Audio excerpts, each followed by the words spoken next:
Hello and welcome to Not Badger for the week ending May 28th of the current year.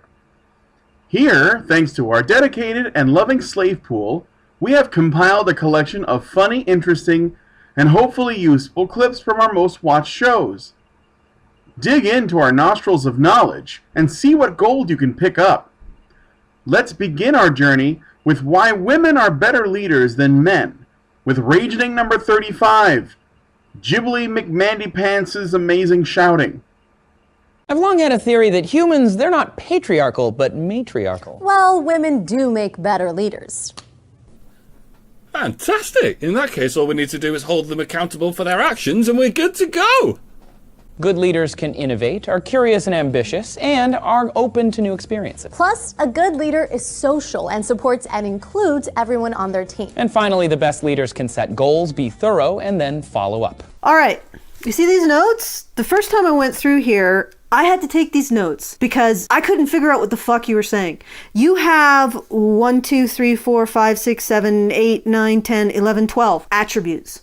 You only bullet point 5, but you mention all of them, which makes no fucking sense. If you're going to bullet point emotional stability, do a description, an anecdote, explain what you mean by emotional stability. Don't include take initiative and communicate clearly, which has absolutely butt-fuck nothing to do with emotional stability and confuses everyone, unless confusion is your point. And if you're going to say that communicating clearly is a point of leadership, maybe you should communicate clearly. Or did a woman write this video for you? Did she write this? Because, yeah, it's not clearly communicated. Oh, wait, sorry. Did he write that? Which sexism are we engaging in today? In a 2008 survey done by the Pew Research Center, 2,250 people were asked who they thought was more... Oh, so you didn't, test people or study people, you just asked them what they think of other people. That's a fair enough way to go to get a public opinion on something, but that's all you'll get. I mean, what if you ask the public, why do women get paid less than men? And the public replies, because women do less work than men. Would that tell us anything about the subject in question? Or is that just the public being uneducated and sexist? Yet even though women bested or tied in every category except decisiveness... If you're not decisive, you're probably not going to make a very good leader. Yeah, fuck, probably it's definitive. If your only duty is deciding... on other people's behalf, then what is your job title? So even though there aren't that many female leaders, less than half of countries worldwide have had a female leader. Yeah, boo the white countries. Hey, what if we change the criteria slightly? How many of those countries have had women's rights advocates as leaders? Oh shit, everything's gone green! They hypothesized our biases were based on societally expected gender differences. Yeah, it's just based on one, decisiveness. And if you can't recognize that women can make negative decisions, you don't recognize that they make positive decisions. In fact, you don't recognize that they make decisions at all. What do you think happens when you promote this idea? Charlene murdered her 3 children, but it was her husband who did it, really? Well, what do you think that does? What do you think that does when you reorientate our attention from a woman's actions and a woman's decisions to a man? This is the result of that cumulative bullshit. So either you allow that we recognize, we don't give any excuses when women make decisions that are bad. We don't give them any fucking excuses. We don't say actually Lizette was forced to by Tracer by his fucking mental masculine mind rays being projected into her hypothalamus or some stupid shit. We stop doing that. Taking away women's the ability, our perception of the ability for women to make decisions. It's the only way we're going to see them as decisive, and it's the only way we're going to see them as leaders, is we return them into position of agency. Congresswomen brought home 9% more spending to their states than men, and were more easily able to secure particularistic benefits, i.e. they made deals that benefited their state or party. Then the only conclusion is that women should be getting up and doing this work instead of men. If they do it better, then they should be doing it. And they should stop whining about men stopping them. How is it that women can be better, simultaneously better than men, and prevented from doing it by men? The answer is not. Because men hate women. or because men keep women down, or because men are terrible at leading but brilliant at oppressing. As answers go, that is not very supportive, or methodical, or curious, or emotionally stable, but it is very extroverted. Female leaders also sponsor more bills and get more co-sponsors than their congressman colleagues. And I found another study in the Harvard Business Review. Yeah, which found women are rated better. Better at what? Woman-interrupting? Or womansplaining? In 12 of the 16 leadership skills. And in another 2012 Dow Jones study, they found business startups were more likely to succeed if they had women at the top. Really? Is that also because they're more likely to be eligible to first women-only loans? I mean, if you take away that boon, which is considerable, do they still succeed more often? And if a woman is in charge of an ethnically diverse country, it does better economically. In a study of 139 countries done by Northwestern, those with female leaders had a 6% higher GDP growth on average. That's a lot of information, friend. Do you know what it all means? Do you know why you narrowed the field to if a woman is in charge of an ethnically diverse country? It's a very strange criterion, isn't it? Look into it. But looking at the science, the most telling thing is in studies looking across cultures, demographics, and at tons of factors, most people said men and women had equal prowess at leadership. Abraham Lincoln was actually rather unpopular while he was alive, wasn't he? Like, during his presidency, many people thought he was a bad leader. But in time, he was eventually revered. If we are to use subjective public opinion as our measuring stick, then how are we to account for this sort of thing? And if there is no truly objective measure of a leader, then pray tell what the fuck are we discussing here? Now we move along to rant circuit number 59. MRAs repelled by strong female characters. Garlic. Sunlight. The only reason why you're more likely to be an MP is actually because you're more likely to run, period. Because there's no indication that there's any bias against women MPs, and there may be a favorable bias for them. So the only reason that women aren't equal numbers of MPs, if not greater, is because they don't run. Well, because you haven't got a Trudeau yet. Yeah, that's true. Okay. Person who get a name. There's no way to rip through it, really. It's like I think that this guy, like many men, this guy is gonna have to he's gonna have to experience, the but that what ends up happening, having the weight of the system against him, right? Because that's I think the only way that some of these guys can actually be convinced that these problems that men face are actually systemic, is if they actually feel the weight of the system. It's like Judith Grossman, right? When her son was falsely accused of raping his ex-girlfriend, right? And that not so much the accusation, but the process within the university system that he had to deal with was so fundamentally unfair. And she's a lawyer, right? And she's like, what the fuck is going on? And I'm like, well, you're a feminist. You fucking fought for this, right? You were backing this up every step of the way. You were cheering, right? Till the unforeseen day that it happened to your son. Let's hear it all together. Area, I have the upper hand, and this is down to having a Y chromosome. Okay, so he's utterly and completely superior to women, but just by accident. That's amazing. Yeah, apparently he didn't do anything to be superior. He didn't. No, he's granted the superiority by patriarchy, but utterly by accident, men manage to completely subjugate women throughout all of time, and women have been subjugated in such a way that they basically amount to the most pathetic subjugated people, because usually that doesn't last very long. I think the longest slave regime that lasted was the Ottoman Empire, 1,000 years, and they had to do shit like give the slaves vizier positions for it to last that long. But women, yeah, they're just content being slaves for all of human history. Never won one fucking rebellion until feminism. But that's only because men did. They did something tricky. It's because they didn't have any female role models, Allison. They didn't have any no role models to emulate. They didn't have, like, I don't know, the legend of the Amazons or anything like that, or the women on the island of Lesbos tearing apart in Bacchus, and they didn't have any female role models. So when I see men playing the victim card, I'm amazed. Yes, I'm sure it is amazing because it's never been done before. This is the first time, I think, in human history anybody has conceived of the idea that, well, wait, maybe men suffer because they're men. But is that the victim card? Do we call it the victim card when people just say that there are problems?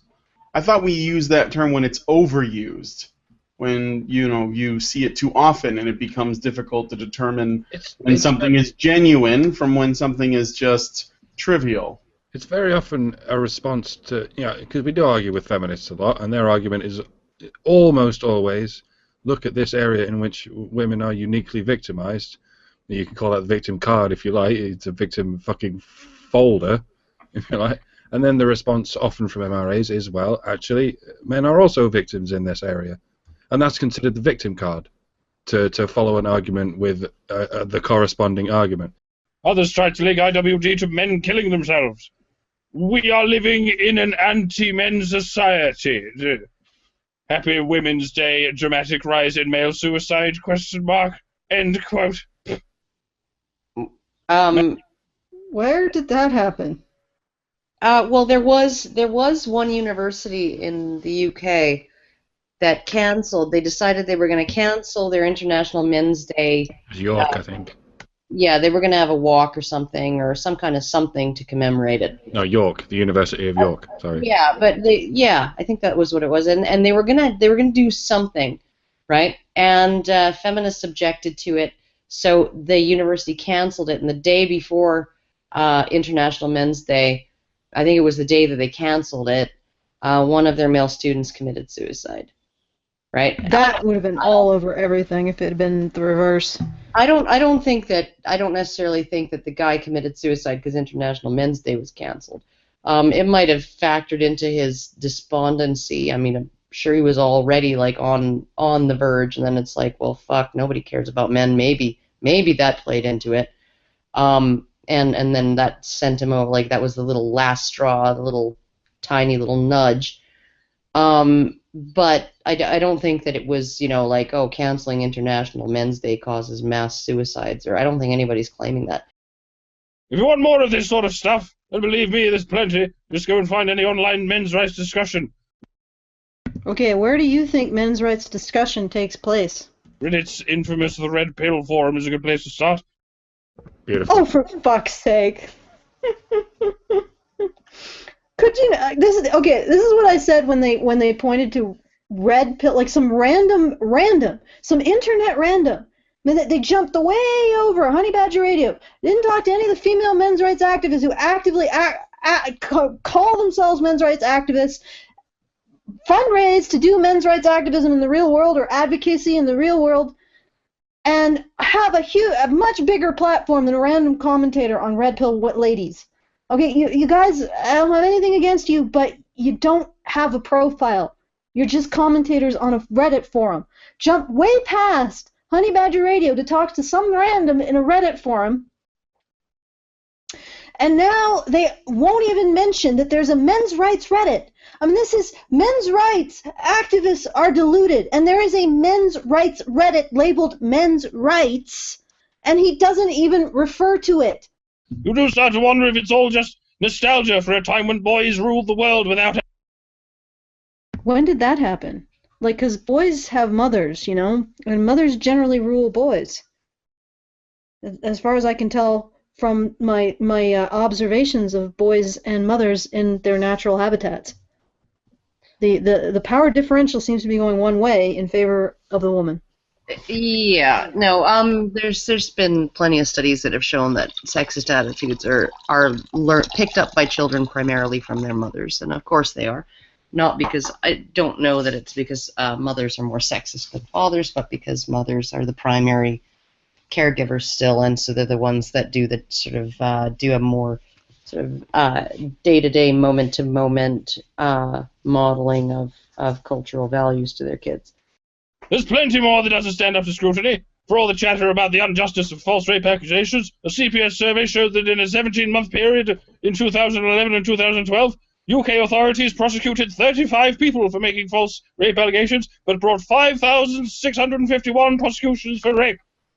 I know, and that couldn't have anything to do with the system's unwillingness to prosecute false allegations, right? Okay, because one of the false allegations that I seem to recall reading about having been prosecuted in the UK was a woman who was prosecuted after making her 11th fucking false rape accusation. 11 fucking false rape accusations. And finally, there's the political will to actually prosecute her. Okay? Now, can you imagine any universe in which a man committed rape 11 times, and the first 10 times it's like, oh yeah, I totally fucking did that. Oh yeah, they're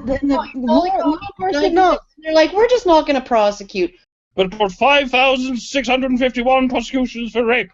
Moreover, rape is very under-prosecuted crime. Another typo. And then there's all the really stupid stuff. A common refrain is that men are treated as a dumb joke in the popular media. But honestly, even Homer Simpson holds down a job while Marge stays at home with the kids. Seriously, is the gender-based degradation of Homer really the place you want to make your stand? What are you saying about women who stay at home with the kids here? Yeah. That's the worst thing you could thought of saying about Marge Simpson. I fucking stayed at home with my kids, asshole. I don't know what the hell he's trying to say there, but... The other great issue with men's rights groups is that even when they start out with goodish intentions, they rarely stay that way. They tend to attract extremists, and before you know it, you've got Gamergate on your hands. Oh my god. Don't have time for that shit. Move on. No, seriously. That movement that literally was calling for female genocide. Gamergate was just like, in order to save the Earth and the Earth's ecology, we must reduce the population of females down to 10%. Okay. That's guys? what Gamergate was all about. Oh wait, no. It was Mary Daly, and it was men that she wanted to call. When we talk about women's rights, or the civil rights movement, or gay rights, what these people are asking for is equality with straight white men. They want to have the right. Okay, so we're going to get rid of safe haven abandonment for women. We're going to get rid of adoption without the father's consent. We're going to have 50-50 shared custody, even when the father is not married to the mother, and was never married to the mother. We're going to have all kinds of, and that's going to equalize things and I'm sure women will be really, really happy with that. Oh, we're going to equalize prison sentences.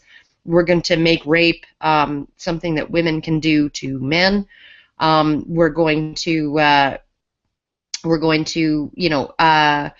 freaking include women in the draft.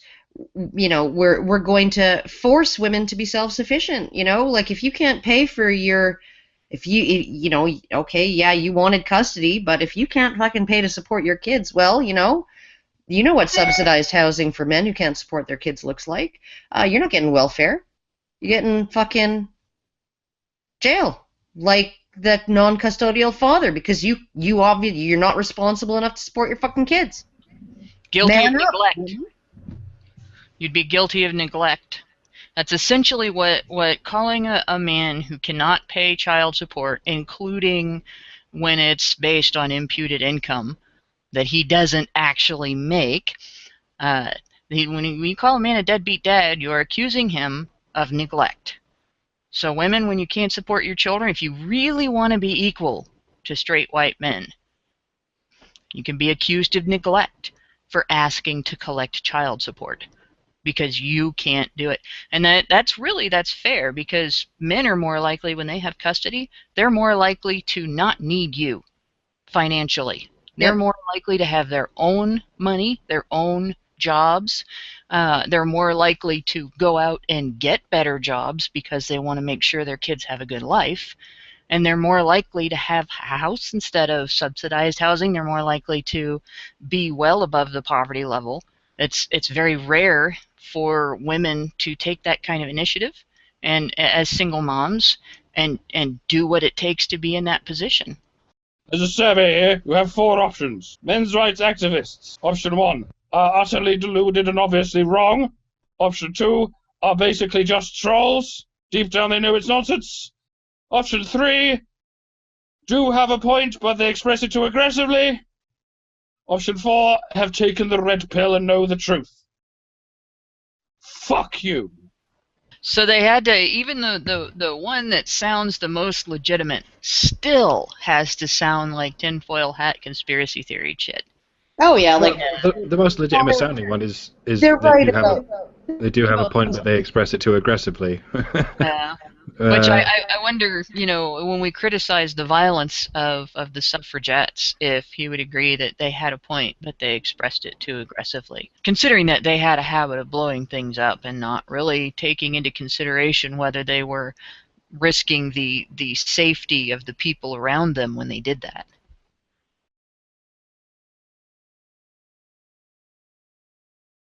It's the idea that, you go through life and you're not really thinking about stuff like that. I mean, most people don't go through life thinking, how can I today consider myself a victim of something and whine about it? So if you're not doing that, then you're generally not going to notice when things aren't perfect or when things are starting to get kind of bad. You're not going to notice until something happens directly to you, and you're certainly not going to know what's going on in court unless you have a courtroom experience. Or you watch somebody that have a courtroom experience, and all of a sudden you're like, why did that happen?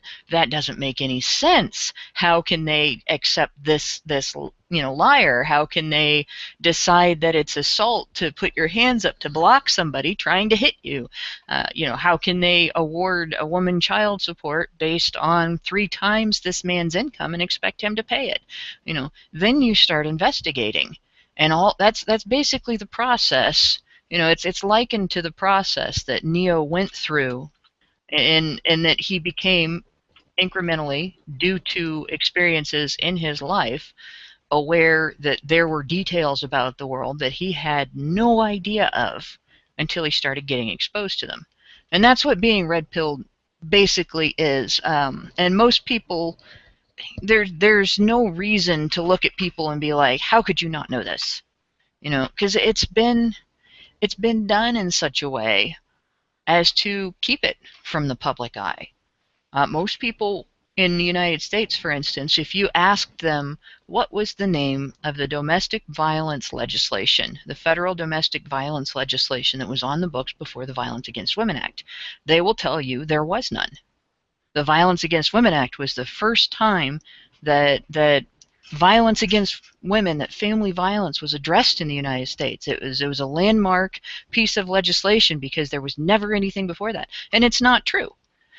There was a law passed in 1984 that did everything they promised the Violence Against Women Act would do, but it was gender neutral. It looks like the Calgary Expo tomfoolery has not yet subsided. Next up, Polecat Cast number 63, Calgary Expo's non-compliance policies. This is from Mary Ann Whalen, the exhibitor at the Calgary and Edmonton, and also probably the Saskatoon and administration manager. Okay, so hi Jeremy, thank you for your support in the past years with the Calgary Expo. As per our policies, 15.12, character of exhibits, all exhibits must be in good taste and be family friendly and non-discriminatory in nature, keeping in the theme and nature of the event. All exhibits must further be non-associative or must not promote any specific religious or political doctrine. Final determination of what shall qualify shall be made by the exhibitor manager and operations manager of the Calgary, Edmonton, and Saskatoon Comic and Entertainment Expo. All exhibitors are subject to continued assessment throughout the event. This policy was updated last year, and we allowed those who had already booked with us to continue for 2016 Calgary Expo. We will be following our policies going forward, and as such, we will not be renewing your nonprofit table for the upcoming 2017 Calgary Expo. Thank you, Marianne Whalen. So essentially, the Calgary Expo has updated their policies so that they can basically tell people to go to hell if they have any kind of affiliation they don't like, or if they present any kind of political position or religious position. There's no specification if feminism is included in that. I would imagine that the Mary Sue would have words with the Calgary Expo if it did include feminism, but that would at least be consistent. So there you go. The only person that we know was targeted, and I imagine if any feminists were targeted, we would have heard of it, but the only person we know was targeted at this point, it was somebody from or involved in Christ-centered gaming, and he is advancing the allegation that this is either against Christians, discrimination against Christians from the Expo, because of their, now they can, any specific religious doctrine can't be brought into the Expo, or it's because the Christ-centered gaming was promoted rather heavily by Gamergate and its association with Gamergate. So those are the allegations. I don't know for sure if there was any correspondence between Jeremy and Expo indicating that Gamergate was the official reason, but I think that's just conjecture on the part of Jeremy. Although it is plausible, I'll give it that. Well, there is one upshot of all of this, which is beneficial for what our lawsuit. They've essentially declared that they did not have the contractual authority to do what they did, at least to actually boot me out for my alleged political positions, because they now have to update their contract to have that authority, give themselves that authority. So I couldn't have followed a part of the contract that I had that didn't exist until a year after. So there you go. So that's something that Harry Capito actually pointed out when he heard this. I wouldn't put it past him to make an argument that convoluted, considering some of the other stuff that we've gotten back, especially some of the stuff we gotten back from the Mary Sue, that is completely senseless and stupid.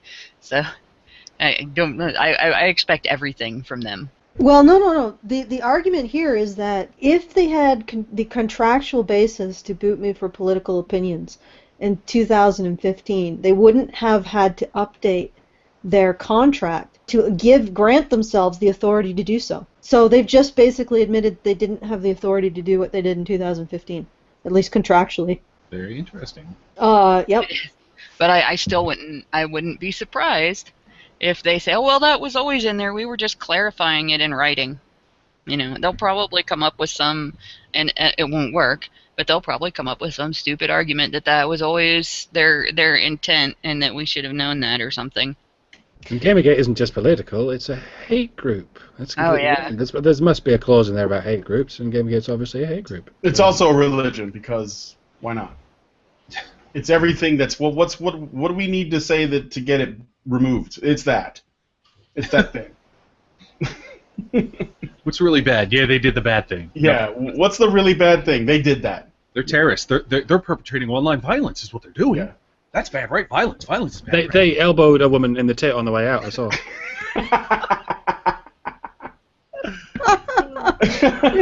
Justin's Gamergate confirmed. Justin Trudeau, Gamergate confirmed. That's right. That's why he hates them, because he's one of them, and he kind of hates himself. Time for you to turn on Justin and call him a MRA. He's a self-loathing white man? Oh, man, that's awesome. I'm one of those. At least that's what I've been told anyway. Don't forget straight. Oh, yes, I'm cis. No, I'm not straight. I'm cis. I'm a cis-het. Oh, and that, too. White scum, I believe it is. Something along those lines. Yeah. Anyway. All right, so is there anything more to say about this aside from, wow, holy fuck? They've just basically, they have crossed the line into fascism. No, it's time to get out your popcorn and just watch what happens from here on out. It's going to be interesting. Yeah, I said not to boycott the Calgary Expo in about 2015, but I'm reconsidering that. This one is called Notch versus the Social Justice Warrior Twitter mob. Okay, so you may all now sit down and shut up as I mansplain some Twitter shit. Minecraft creator Marcus Pearson, aka Notch, responded to a tweet that stirred up some drama. A game developer by the name Jennifer Schwerl tweeted a photo, originally jokingly calling a sculpture of a man talking to a woman on a bench mansplaining the statue, and followed up with an explanation that mansplaining is a funny but actually quite problematic and a real issue because it silences women. Notch then replied, "No, mansplaining is a sexist term designed to silence men via gender shaming." Notch was then told to stop mansplaining what mansplaining is and to sit down and shut up. Notch didn't take it lying down. He then tweeted, "Stop confusing the issue by dismissing my words with a derogatory term about my gender." Following the Twitter drama, Destructoid made a hit piece. This was today, claiming the Minecraft billionaire feels oppressed by women. Okay, now you guys can man talk, but I may interrupt you. I can't understand what this is all about. Can you help me figure this out? Can somebody help me figure this out, please? Man, Marklaw, man. Man, Marklaw, man, Marklaw. Marklaw, man, Marklaw. This is just a catastrophe. Oh gosh, it's terrible. a catastrophe, yes. I'm really confused at the moment. What's going on here? So, Allison, you can't be serious. I mean, really. I think I can't. What are you guys talking about again?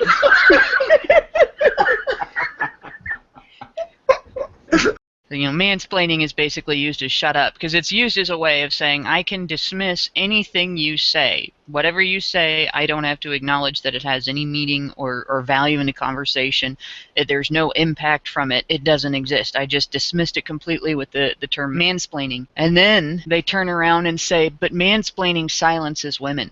So this is yet another feminist argument that relies on claiming that if people disagree with them, that what they said has been silenced. Feminists want a monopoly on quote-unquote free speech. Now, clearly it's not free if you have a monopoly on it. You can't have a monopoly on free speech. But that is what they are trying to achieve. They want to be able to say anything, no matter what it is, no matter whether it's right or wrong, no matter whether it's provable or disprovable. They want to be able to say it, but they don't want anybody to be able to contradict them. So they have complete and utter freedom to speak in whatever way they want. And nobody else has the freedom to say anything back that they would disagree with, or that they would feel contradicted by. And if they don't have that, no matter what they've said, they will dismiss its impact based on the impact of what you're saying. So while they're dismissing male speech using the term mansplaining, what they are really doing is screaming to the world, I am so weak and so pitiful that I will dismiss my own speech because you talked. Next story. 16-year-old male faces charges for being a 16-year-old male. I want to thank Max Derrett for writing this up. Thank you, Max. Sorry you couldn't be here. You're dead to us. This just in. Teenagers like to have sex. In other obvious-ass news, Random Recam is not really a doctor. I felt the need to add in some humor to precede this messed up story. Back in March, in the city of Dublin, a 16-year-old boy was charged with statutory rape after having consensual sex with a 16-year-old girl. This occurred after the female disclosed to her parents that she engaged in sexual contact. During the trial, some important things to note were brought up. 1. While the boy has been under state care, he was previously charged with 3 counts of criminal damage. What those charges were are unknown to us at this time. 2, according to the judge's report, the boy has a borderline personality disorder that is having a, quote, profound effect on his vulnerability to a negative peer group. The report went on to say that his parents have let him down and that he needs the protection of the state. While the judge has shown sympathy for the boy's case, the story does not evoke reminders of the story does evoke reminders of men who have been in similar situations and how important it is to address the problems that are fostering this normality. So we're going to do just that. So, short version, 16-year-old boy has sex with a 16-year-old girl, and the 16-year-old boy is essentially charged with statutory rape. Not essentially, actually charged with statutory rape. The 16-year-old boy, this is the thing I am curious about. So this happened in Dublin, and there was a 16-year-old boy who had consensual sex with a 16-year-old girl, but when the parents of the girl found out, he got charged with statutory rape. I don't know how they did that. Maybe it has something to do with the legal age of consent in Dublin, Ireland. I have no idea what it is. However, here's the thing I'm wondering about. Could something like that happen in the United States, Canada, or the rest of the UK? Is it possible that we can have such a low opinion of boys and masculinity that we could reach that point where boys and girls, both underage, have consensual sex and the boy is guilty of statutory rape? And Hannah, as I predicted, jumped right in there. So go ahead. Well, you asked a question, and I actually know the answer to it. Yes, that could happen in the United States. It has happened. It's been there's been a case in California actually where an underage, by California standards, an underage, if I remember right, it's either an underage boy was convicted of statutory rape for having sex with an underage girl, or an 18-year-old was convicted for having sex with an 18-year-old, something along those lines. But it can happen, and there have been cases in other states where statutory rape has been filed against boys who were underage for having sex with girls who were the same age as they were, or like a year younger, who were underage. So yeah, it can happen. Now, in the U.S., there are states with laws that are called Romeo and Juliet laws. That basically is if the kids are close in age, if there's only a year or two apart, even if one's older than the other, they don't consider it to be illegal because they're real close together. Even if one is overage and the other is underage, so like if the statute of limitations or statute of for age of consent says 18 years old, and one of them is 18 years old and the other one is 6 months away from 18, they don't go after them. But it can happen here in the U.S. That's one thing. The other thing is this is not the first such case in Ireland. This is only the most recent. I get a question. Can you reread that bit about math? Yes. Employers relied on aptitude tests to make hiring decisions. With their focus on mathematical puzzle solving, the tests may have favored men who are more likely... That's it. That's it right there. With their focus on mathematical puzzle solving, the tests may have favored men. There is a feminist saying women are not as good at mathematical puzzle solving as men. Why is that? Why is it okay for a feminist to say that, but she not is also, okay for everyone else? No, yes. But she also says, what she's saying is that men are more likely to take math classes in school. Yeah, but that still goes back to aptitude and interest. Men are more interested in math. Women are less interested in math. You can't have it one way without having it the other. Men are better at math. Women are not as good at math. You can't say men are better at math without implying that women are not as good at math. You can't say that men are more interested in math without saying that women are less interested in math. You can't do that. But my patriarchy, it just went out the window. They just bio-truthed. They use that term. They hate that term, or that behavior. They use that term to describe anything that you say about biology.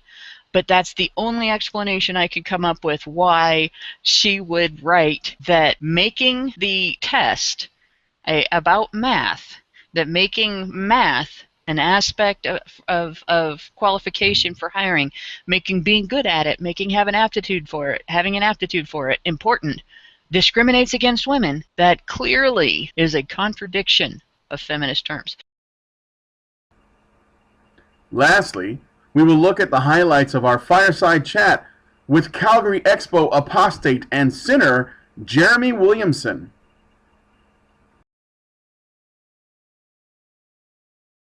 Jeremy was informed after he finished attending the Calgary Expo that he was uninvited back, and it's based on their new policies. And if you just give me a moment, I can pull those up. Those new policies in which you can't actually be promoting any kind of politics or religious material. And what's really interesting is that the only thing that Jeremy did was essentially have business cards for Christ-Centered Gaming, which is a Christian gaming review site, and Bibles, and comic action Bibles. Yeah. So this level of promotion is almost identical to just simply being there. I mean, is there a way you could have been there under your name and not done any promotion? Is there any way you could have even attended the Calgary Expo sat at your table and abided by the do not promote religion without not actually being there? Well, the only way I could have fulfilled their policy is if I sat at my table and never said anything, didn't say hi, didn't offer a free comic to anybody. So essentially, the only way you could have abided by their policy would have been to not have anything at your table, have no products to promote your group at all. Yeah. A Thor comic would have religious material in it. Yeah, you're right. It would have pagan material, and that's one of the questions that I actually raised amongst the honey badgers. Like, how are they going to deal with, for example, the Wiccan religion? A lot of the iconology used in fantasy is borrowed from paganism. So are they going to start saying that that's advocating or promoting Wiccan or paganism? I know that the atmosphere at the expo last year completely changed after you guys were kicked out. It became very negative. I had received no negative comments from anyone up until the Saturday morning, and then I started getting negative and not really attack, but insulting things were being said at us after you guys got kicked out. So that really changed the way in which the expo atmosphere behaved afterwards. It's an interesting situation, but it is sort of shaping up that they are going to be discriminatory. So they basically have they have people who decide what what's counts acceptable as religious and political, and then therefore what counts as unacceptable. And what counts as promotion too. Yeah. This is like very Orwellian. And the interesting thing is that when my husband explained all of this to my father-in-law, and my husband's name is Jonathan, by the way, and Jonathan was quite affected by the whole being expelled because of the way that we were treated by the expo staff.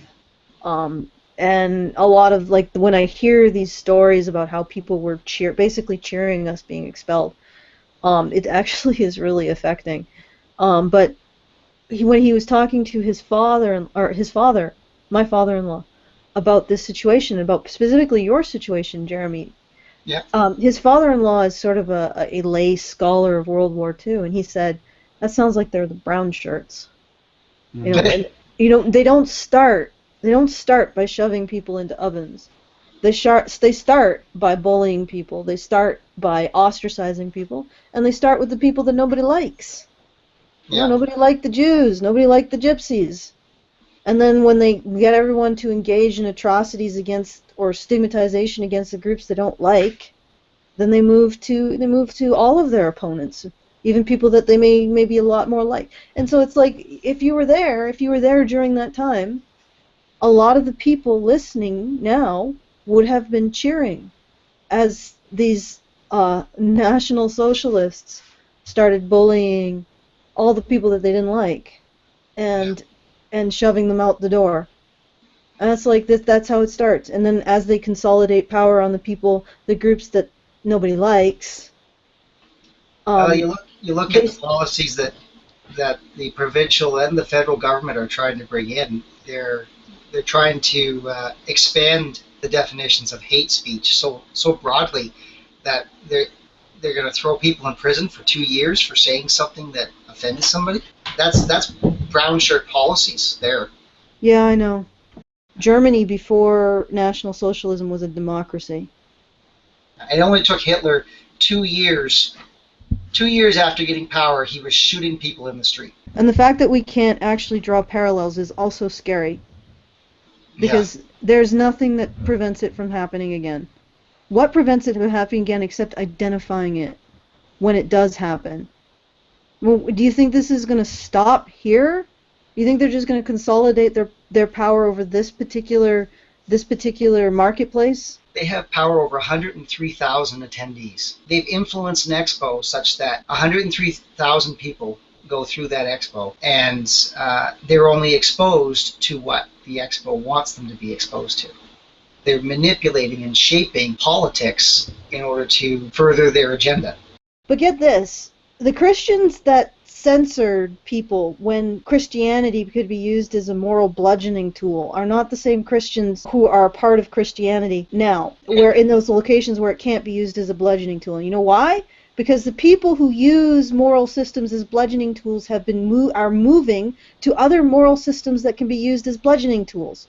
So they're now social justice warriors and feminists. And it's Muslims. the same group of fucking people. Yeah, and Muslims to a degree. Radical Muslims. It's the same groups of people. It's the same personality and character type. They go where they can use a belief system as a moral bludgeon.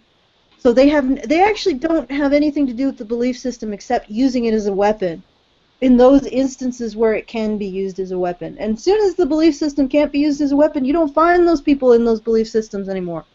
Like Milo Yiannopoulos saying, feminism is cancer. You look at what's happened with Marvel Comics lately. Oh, God. Oh, God. Like, it's just, Marvel was bought by Disney, and Disney is so ingrained with corruption and feminism, and it's just, they've destroyed the Marvel brand, at least for the comics. The movies haven't been too bad, but there have been, if you watch Agents of S.H.I.E.L.D., there has been some really cringeworthy lines in Agents of S.H.I.E.L.D. Oh yeah, Agents of S.H.I.E.L.D., Agent Carter, and Jessica Jones have been really cringy. And also, now we've recently reviewed Mockingbird, and Cap has become a Hydra agent. And have you seen the Green Arrow? Yep. Has declared himself that's a social DC justice thing, warrior. but yeah, that's true. That's true. Sorry about that, but no, but I mean, I think it's pointed because despite the fact that Marvel's being really obvious about it, DC Comics is not far behind, and I think it's more of could be a shift in the culture of the people creating, not necessarily the people reading, but the people creating it. Like there's a culture there. And they think this is what people need or want or what needs to be said, and this is the medium that either I want to do it in or the one that I'm stuck with because I can't do anything. Like if you're a writer, for example, let's say you wanted to be a novelist or something else, and you got to put food on the table, so you get a job making comics. And you don't really like comics, you don't know comics, which is something that I've noticed is a recurring theme with the people that are at Marvel. Or at these big companies that are writing this sort of social justice stuff. They don't really know it. They don't like it. They don't have a fondness for it. They're not passionate about it. But it pays the bills, and so they do it. And then they do it in a way that they're basically like, well, I want to make this enjoyable for myself in some way. I'm going to inject my politics into it. I'm going to throw as much crap under the bus as possible to get people to see my worldview. At least that way I can get some enjoyment out of it. For example, we recently had Undoomed on, and he described how in Hollywood he's worried about people knowing about his actual opinions. And he talked about how he can't be out at work because he works in Hollywood. And there was somebody else who posted on that video, Dosiaman. I work for Hollywood making movies, commercials, etc. That social justice warrior feminist shit has infected Hollywood. Starting this fall and next year, there's going to be a lot more feminist social justice movies and TV shows. The fear in Undoomed not wanting to talk is similar to many of the men that work in Hollywood.